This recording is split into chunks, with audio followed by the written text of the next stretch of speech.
Students around the country are gearing up for the March for Our Lives that will be taking place this Saturday. The main event is in D.C., but there will be marches in other cities, including Seattle.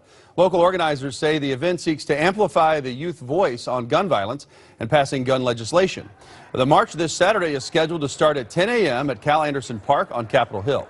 Marnie Hughes is standing by now with a special guest to talk about ways people can get involved and better understand the risks of youth violence. Marnie?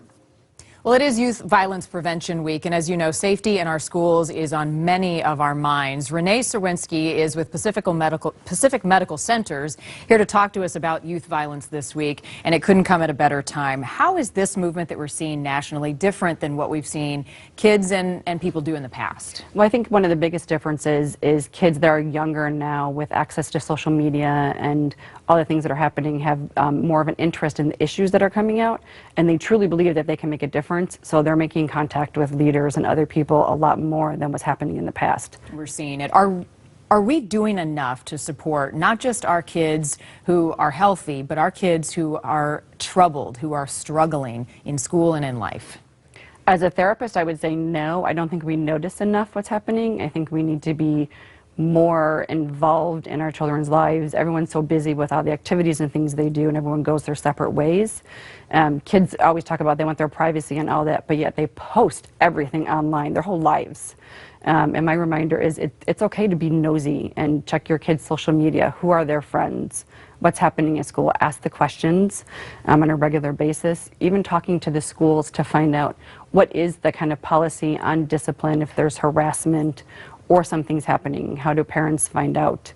The environment at school needs to not just be punitive. There has to be other ways that they can do things to make it positive so that the kids know that they can come to somebody and talk without any kind of repercussions of things that are happening. And I think that's a hard one because kids don't believe that adults are going to understand what's happening and then support them.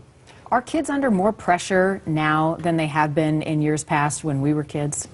I think so. My kids are 19 and 23, and I don't ever remember being like maybe in sixth grade when I think about them being in sixth grade a few years ago. Like they had to know what they wanted to do in college and their careers because they had to start then and start doing everything.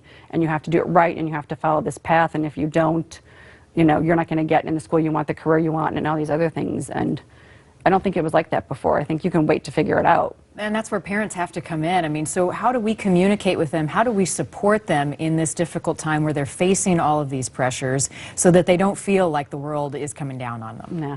I think some of that goes back to just family basics. You know, thinking about how many families sit down and have dinner together, and then ask the questions, you know, even the simple ones of how was your day, what's going on, is there anything that we need to talk about?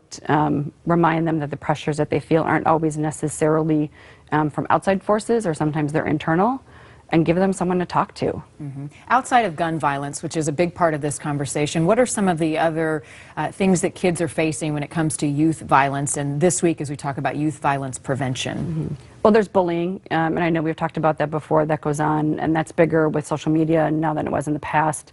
There is dating violence that we don't always talk about. That starts really young.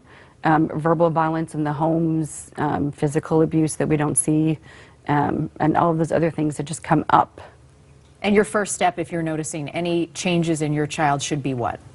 To say something to them, ask them. And even if they don't say anything to you, ask them if they have somebody else that they would talk to, so that they feel like they are supported, because they may not want to talk to a parent, but there may be some other adult that they're more comfortable having a conversation with. If we learn anything from this movement, it's to speak up. It's to speak up. Rene, thank you for being here. Thank you. And if you would like to see more about this tough topic or other important conversations that we've been having around kids' safety in schools, or see more of our Healthy Living segments, you can go to Q13Fox.com/healthyliving.